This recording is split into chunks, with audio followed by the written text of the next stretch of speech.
Bonjour à tous, je vous retrouve aujourd'hui pour une vidéo pour laquelle je me suis basée sur mes abonnés qui sont sur Twitter, juste des gens comme ça sur Twitter. Je vous ai demandé en fait par une publication pour quelles raisons vous souhaitez partir au Canada, parce que beaucoup m'ont demandé ce qu'il faut pour y partir, ce qu'il faut demander, les démarches qu'il faut faire. Combien d'argent faut avoir ou c'est recommandé d'avoir. Du coup, comme répondre 14 000 fois la même chose à tout le monde, ça me saoule un peu. Je me suis dit que j'allais vous en faire une vidéo, ce serait beaucoup plus simple. Du coup, j'ai remarqué que pour la plupart, en fait, vous voulez rester 12 mois minimum. Donc un an, quoi. Après, je vous dirais, il y a le PVT ou le permis de travail à ce point-là. Parce que forcément, si vous restez 12 mois, moi je vous conseille de travailler. Et c'est ce que beaucoup comptent faire également. Parce que sinon, à moins que vous ayez 40 000 € sur votre compte, dans ce cas-là, vous êtes vraiment chanceux, vous pourrez pas vivre là-bas. Ouais, donc en gros, permis de travail ou PVT, donc visa, vacances, travail. Le PVT, je crois, si je dis pas de bêtises, il dure 2 ou 3 ans pour le Canada. C'est via l'expérience internationale Canada, donc EIC. Vous pourrez aller voir sur le site du gouvernement canadien. Pour faire vos demandes, il vous faut, je crois que c'est 3 000 € sur votre compte en banque au moment du dépôt du dossier. La demande se fait sur le site du gouvernement du Canada. Voilà, donc en fait, quand vous voulez déposer votre demande PVT ou EIC, donc moi c'est avec l'EIC que je suis partie, par le visa stage coop international. Donc ça c'est uniquement pour faire des stages dans une entreprise, on peut faire qu'une seule entreprise. C'est que si on ne reste pas dans l'entreprise qui est liée à notre permis, on doit quitter le territoire le plus vite possible. Voilà, je n'ai pas testé, hein. Moi je suis restée jusqu'à la fin et je ferai tout pour y retourner. Enfin voilà, du coup il y a ça, et il y a le permis travail, le permis jeune professionnel. Le jeune professionnel, je crois que c'est lié à un employeur aussi seulement, et le permis de travail également. En fait, le seul avec lequel on peut changer d'employeur, c'est le PVT. Tout simplement parce que du coup, on peut rester plusieurs années avec, et par contre, on peut pas étudier. Avec un PVT, on peut que travailler, mais pour n'importe quelle entreprise. Donc si on se plaît pas dans notre entreprise, on peut toujours en changer, ça pose pas de problème, on n'est pas obligé de quitter le territoire comme avec les autres permis. Donc il faut bien que vous visiez le bon permis en fait. Parce que si vous n'êtes pas sûr de vous plaire dans l'entreprise où vous allez, prenez pas de permis de travail, ne prenez pas le jeune professionnel, prenez un PVT. Enfin, prenez. C'est là que ça se complique en fait, parce que du coup, il n'y a que ces solutions-là. Parce que moi, je vous conseille pas de passer directement par immigration, genre vous arrivez, vous demandez l'immigration, parce qu'en ce moment, c'est un peu le bordel là-bas, donc faites pas ça, vous allez vous retrouver sans rien. Et puis vous allez être dans une galère pas possible. Donc passer par un visa, même si ça prend des années, c'est ce qu'il y a de mieux. Franchement, moi c'est ce que je fais, et je prendrai mon mal en patience si j'y arrive pas pour repartir en septembre. Voilà. Donc en gros, pour déposer vos candidatures, vous devez aller sur le site du gouvernement canadien. Je vais vous mettre le lien du site en barre d'informations. Et vous devez créer un compte, forcément, pour pouvoir déposer votre candidature. Vous le créez avec une clé GC que vous allez vous-même créer en fait, pour que vous ayez votre compte personnel en gros. Ensuite, vous êtes redirigé vers une page où vous prenez votre permis que vous voulez, vous cliquez dessus, vous regardez si vous êtes admissible, et si vous êtes admissible, on va vous donner un numéro de dossier, et là vous allez pouvoir déposer votre candidature. Donc après, une fois que vous avez rempli tous les questionnaires qu'on vous met, et une fois que vous avez donné tous les papiers qu'il faut pour déposer votre candidature, parce que en tête, je sais plus ce qu'il faut donner, mais il y a quand même pas mal de choses. Votre nom est inscrit sur la liste d'attente du bassin concerné. Donc par exemple, moi j'étais dans le bassin stage coupe international. Donc une fois que j'ai rempli mon dossier, il y avait mon nom, mon prénom, mon numéro de dossier, mes informations données dans le bassin du visa. Et en fait là, c'est la période la plus stressante parce qu'on peut se connecter une fois par semaine à peu près pour voir où ça en est. Logiquement, on reçoit une alerte mail Mais dans mon cas, moi, ça me les mettait en indésirable, donc du coup, je recevais pas tout le temps l'alerte. Du coup, le mieux, c'est d'y aller vraiment, genre 2 fois par semaine, 1 à 2 fois par semaine environ, sur le site pour voir où en est votre dossier. Parce que c'est là que ça fait mal pour les PVTistes, parce que c'est par tirage au sort. Donc en gros, vous vous inscrivez, même si vous êtes inscrit depuis le début de l'ouverture du bassin, et ben ça se peut que vous soyez tiré au sort que dans 4 ans. Si vous venez juste de vous inscrire, ça peut que vous soyez tiré au sort maintenant, ce cas vous avez extrêmement de chance. Parce que j'ai eu que la dernière vague d'invitation, par exemple, il n'y avait que 2 Français qui ont été tirés au sort. Celle d'avant, il y en a eu 10. Donc là, je sais que pour le mois qui arrive, donc le mois d'avril, il va y avoir beaucoup plus de Français de tirés au sort. Parce qu'en fait, là, ils avaient beaucoup trop tiré. Enfin, ils en avaient pris de trop. Du coup, forcément, le nombre de places, il diminue parce que c'est limité. Et comme il y a beaucoup de demandes, et ben voilà. Donc là, ils avaient dû diminuer les invitations et là, ça va reprendre à bonne vitesse. Donc vous avez une chance quand même. Je pense que c'est plus simple de tenir son PVT que de jouer au loto, franchement. Même si c'est dur, on se le cache pas. Ayez un mental d'acier à ce moment-là parce que vous allez vite déchanter. Après, si vous recevez une invitation, on va vous inviter à faire une candidature à votre permis de travail. Donc en gros, là, on va vous demander tout plein de questionnaires. Ça, vous allez passer vos diplômes, votre certificat de casier judiciaire. Faut qu'il soit vierge, sinon vous ne pouvez pas partir. C'est là que vous allez payer la somme qui vous est demandée. Je sais que moi, mon visa stage coop, je devais payer 130 $. Et mon patron devait payer également 130 $ pour payer le visa et les démarches du gouvernement. Le PVT, je crois que c'est à peu près le même prix, c'est peut-être même 200 $, enfin je sais plus trop. C'est pas mal cher, mais vous restez là-bas longtemps. C'est que contrebalance quoi. Donc économisez dès maintenant si vous voulez faire votre demande.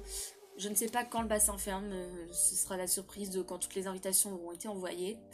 Il a ouvert en janvier, donc ce sera à vous de gérer comme vous pouvez. Mais ouais, faut payer quand on fait la demande du permis. Après, pendant 20 jours... Attendez, parce qu'en fait j'ai le site devant moi pour bien vous expliquer. Je crois que le PVT c'est 230 $. Non, ouais c'est ça, je crois que c'est ça de ce que je viens de comprendre. Et pour ceux qui n'ont pas encore fait leurs données biométriques, si vous savez pas ce que c'est juste les empreintes digitales de la main et le visage. Pas les empreintes digitales du visage, hein, mais votre tête, quoi. Genre, ils prennent tous les contours et tout ça. Et ça se fait à Paris.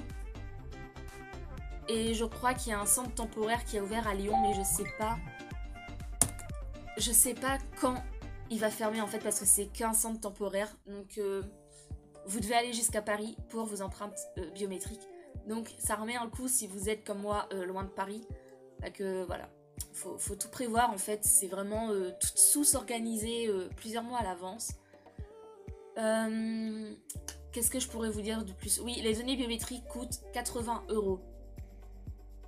Donc mettez 80 € de côté. Mettez également, je crois que c'est 82 € le passeport.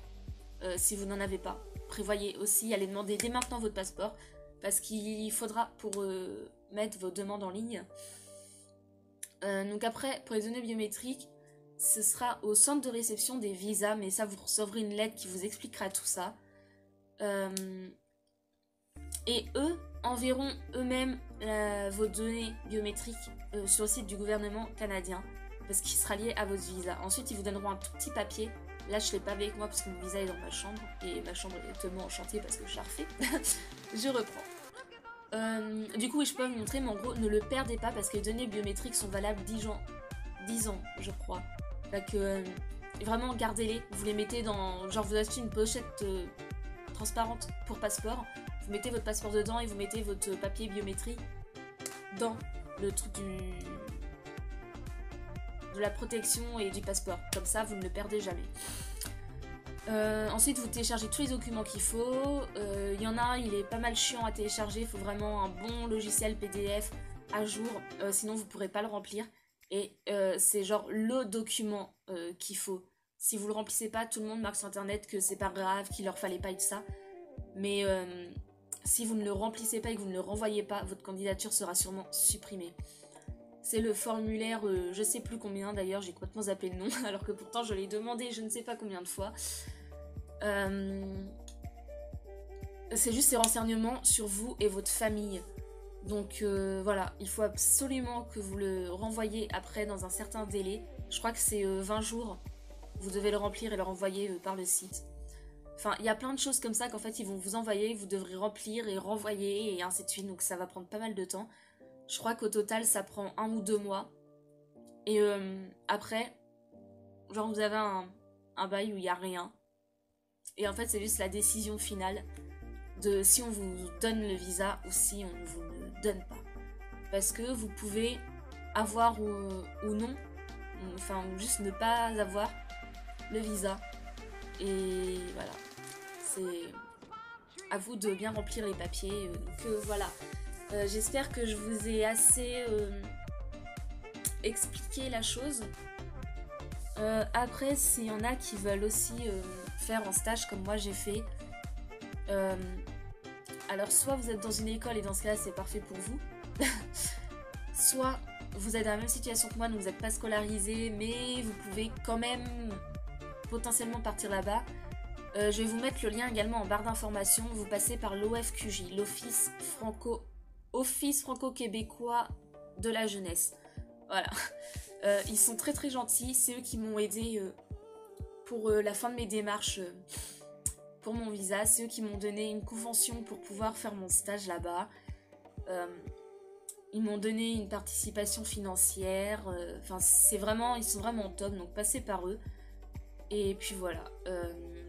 Après, il faut aussi déposer candidature et que votre projet fonctionne pour eux également. Moi, j'ai eu énormément de chance et je le sais.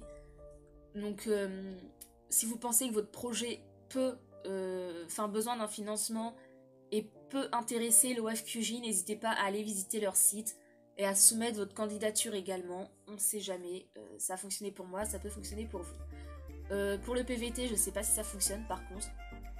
Jeune professionnel, je ne sais pas non plus. Si vous voulez, par doute, vous pouvez peut-être leur demander des renseignements. Je suis sûre qu'ils vous répondront avec plaisir.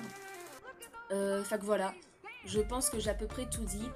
Et après, sinon, pour ceux qui veulent y aller, mais juste comme ça, il y a l'AVE, donc l'autorisation de voyage électronique. Et ça coûte 7 $, je crois. Ça va à 5 €. 5 €, 7 $, ouais, je crois que c'est ça. Et je sais pas combien de temps ça prend parce que moi, avec mon visa, en fait, on me l'a donné automatiquement. Et heureusement, parce que vu le prix du visa. Enfin voilà, du coup, moi, je l'ai et voilà. Donc, je sais pas les démarches pour l'avoir individuellement sans passer par un autre visa. Donc, pour le coup, je vous laisse vous renseigner parce que je veux pas dire de bêtises. Mais voilà. Donc, je vais vous laisser sur ça parce que la vidéo dure déjà pas mal de temps, j'ai l'impression. Pour ceux qui veulent partir en PVT, je vous souhaite bon courage. Ne lâchez pas dans vos démarches, même si c'est chiant. Je m'en doute. Même si l'attente est longue, tenez bon parce que franchement, une fois qu'on est là-bas, c'est juste dingue. Et puis, je vous souhaite vraiment que du bonheur si vous arrivez à partir là-bas avec un PVT. Que tout se déroule bien, que vous ayez pas trop de soucis, que... Enfin voilà, c'est vraiment bonne chance à vous et si vous obtenez votre PVT, ben félicitations. Donc voilà, j'espère que je vous aurai aidé et si vous avez d'autres questions, n'hésitez pas à me les poser sur les réseaux sociaux, je vous répondrai avec grand plaisir. Et puis voilà, si vous voulez, je pourrais vous faire une vidéo sur comment trouver un logement par exemple à Montréal, puisque moi j'étais à Montréal. Après, pour tout ce qui est location de voiture, je pourrais pas vous aider parce que je n'en ai pas loué vu que moi j'y suis allée en plein hiver. Si vous avez des questions sur les lieux à visiter autour de Montréal, je peux aussi vous faire une petite vidéo dessus, ou même Québec, parce que j'étais à Québec également. J'ai fait Québec et Montréal. Puis j'ai des amis, en fait, j'ai un ami à Québec, une amie à Montréal, donc je pourrais leur demander, en fait, si vous voulez une vidéo sur ça. Du coup, voilà, je pense que c'est vraiment tout ce que j'avais à vous dire. Dites-moi s'il y a des choses qui vous intéressent, s'il y a d'autres choses que vous voulez savoir. Et puis moi je vous laisse sur ça. Et puis je vous souhaite bon courage.